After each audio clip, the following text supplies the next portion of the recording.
ఆ నాయకుడికి ticket చేజారిపోయిందా? Nominated పదవి వద్దనుకున్నారా? చివరికి ఆయనకు దక్కిందేంటి? సొంత నియోజకవర్గంలో పదవులు వదులుకొని పక్క నియోజకవర్గంలో ఇల్లీగల్ వ్యాపారం ఎంచుకోవడానికి రీజన్ ఏంటి? అక్రమ వ్యాపారం లాభసాటిగా సాగడంతో రాజకీయాలకు దూరంగా ఉంటూనే గతంలో పార్టీ కోసం ఖర్చు చేసిన డబ్బులు రాబట్టుకుంటున్నారా? టీడీపీ సీనియర్ నాయకులు కుందుల సత్యనారాయణ రాజకీయాలకు దూరంగా ఉంటూ ఇసుకాసురుడిగా మారారట. తూర్పు గోదావరి జిల్లా కొవ్వూరు మండలం ఆరికరేవుల ఇసుక స్టాక్ పాయింట్కు కుందుల కింగ్ మేకర్. కొవ్వూరులోని వివిధ ర్యాంపుల్లో తీసిన గోదావరి ఇసుకను ఆరికరేవుల స్టాక్ పాయింట్కు తీసుకునొస్తారు. ఇక్కడ ఇసుకను తెలంగాణకు అక్రమంగా తరలిస్తున్నారు.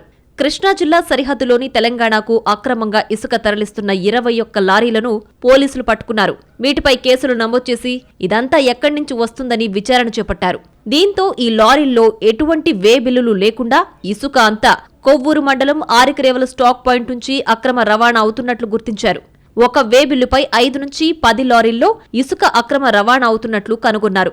దీంతో అక్రమ ఇసుక బాగోతం బయటపడింది. గోదావరి వరదలతో ఇసుక కొరత రాకుండా ఉండేందుకు ముందు జాగ్రత్తగా అధికారులు స్టాక్ పాయింట్లను ఏర్పాటు చేశారు. స్టాక్ పాయింట్లలో కొండలను తలపించే విధంగా ఇసుక నిల్వ చేశారు. ఈ స్టాక్ పాయింట్ల నుంచి అన్ని ప్రాంతాలకు ఇసుక సరఫరా చేస్తున్నారు. రోజు వందలాది లారీలు ఇసుక స్టాక్ పాయింట్ నుంచి తరలి వెళుతున్నా ఇక్కడ కొండలు తరగడం లేదట. కారణం, నిల్వ చేసిన ఇసుకను ఎటువంటి వే బిల్లులు లేకుండా అక్రమ రవాణా చేస్తున్నారు. పగలు ఇసుక అక్రమ రవాణా చేయడం, రాత్రుళ్లు మళ్లీ దొంగచాటుగా స్టాక్ పాయింట్లో ఇసుక అక్రమంగా డంప్ చేస్తున్నారు. ప్రతిరోజు వందలాది లారీలు ఇసుక అక్రమ రవాణా అవుతున్నా తరగడం లేదట. 1,00,000 క్యూబిక్ మీటర్లు ఇసుక స్టాక్ యార్డ్లో నిల్వ చేస్తే 3 నెలలుగా కేవలం 29,500 క్యూబిక్ మీటర్లు మాత్రమే అమ్మినట్లు లెక్క చూపుతున్నారు. ఇప్పటికీ స్టాక్ యార్డ్లో 71,500 క్యూబిక్ మీటర్లు ఇసుక నిల్వ ఉందట. స్టాక్ పాయింట్లు ఇసుక నిల్వలు భారీగా కనిపించడంతో గోదావరి వరదలు తగ్గినా బోట్మెన్స్ సొసైటీలు ర్యాంపులు తెచ్చుకోవడానికి అధికారులు అనుమతి ఇవ్వడం లేదు. దీంతో పడవ కార్మికులు గడిచిన 100 రోజులుగా ఉపాధి కోల్పోయారు. టీడీపీ సీనియర్ నాయకులు కుందుల సత్యనారాయణ పైరవీలు చేసి బోట్మెన్ సొసైటీల ర్యాంపులు తెరవకుండా అడ్డుకుంటున్నారనే విమర్శలు వినిపిస్తున్నాయి. స్టాక్ పాయింట్లు ఇసుక నిల్వ ఉండడం వల్ల అప్పుడే అనుమతులు ఇవ్వలేమని అధికారులు చేతులెత్తేస్తున్నారట. దీంతో పడవ కార్మికులు ఉపాధి కోల్పోయి గగ్గోలు పెడుతున్నారు.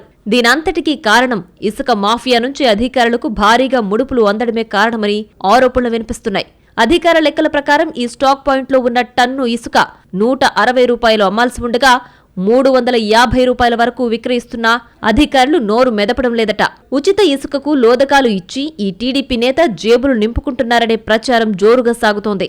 గత ఎన్నికల నాటి నుంచి రాజకీయంగా దూరంగా ఉంటున్న టీడీపీ సీనియర్ నాయకులు Kundula Satyanarayana KVVSN infra private limited సంస్థ పేరుతో కాంట్రాక్టు పొంది ఈ అక్రమ ఇసుక రవాణాకు తెరలేపారు. నిడదవోలుకు చెందిన కుందుల సత్యనారాయణ గత అసెంబ్లీ ఎన్నికల్లో టీడీపీ టికెట్ ఆశించారు. తనకే టికెట్టు ఖరారవుతుందని నిడదవోలులో తెలుగుదేశం పార్టీ పటిష్టపరిచేందుకు కోట్లాది రూపాయలు ఖర్చు చేశారట. చివరకు కూటమి పొత్తు కారణంగా ఈ అసెంబ్లీ స్థానం జనసేనకు దక్కింది. నిరాశ చెందిన కుందుల సత్యనారాయణ ఎన్నికల నాటి నుంచి రాజకీయాలకు దూరంగా ఉంటున్నారట. కూటమి ప్రభుత్వం అధికారంలోకి వచ్చిన తర్వాత టీడీపీ టికెట్టు ఆశించి భంగపడిన నేతలకు వివిధ కార్పొరేషన్ చైర్మన్ పదవులు ఇచ్చి బుజ్జగించారు. కానీ కుందుల సత్యనారాయణ నామినేటెడ్ పోస్టు తీసుకోవడానికి కూడా నిరాకరించారట. దీనికి బదులుగా ఇసుక కాంట్రాక్టు తీసుకున్నారని ప్రచారం జరుగుతోందట. అడగడమే తరువాయి నిడదవోలు నియోజకవర్గంలో ఖాళీ లేవని పక్కన ఉన్న కొవ్వూరు నియోజకవర్గంలోని సత్యనారాయణకు ఈ ఇసుక కాంట్రాక్టు దక్కిందని సొంత పార్టీ వారే ప్రచారం చేస్తున్నారట. కోట్లు ఖర్చు చేసినా టికెట్ దక్కలేదని బాధలో ఉన్న కుందుల సత్యనారాయణ అక్రమ ఇసుక వ్యాపారంలో కోట్లు గడిస్తున్నారని పబ్లిక్ టాక్. బహుశా ఇదేనేమో పడ్డవాడు ఎప్పుడూ చెడ్డవాడు కాదని అనడానికి నిదర్శనమని సొంత టీడీపీ పార్టీలోనే గుసగుసలాడుకుంటున్నారు.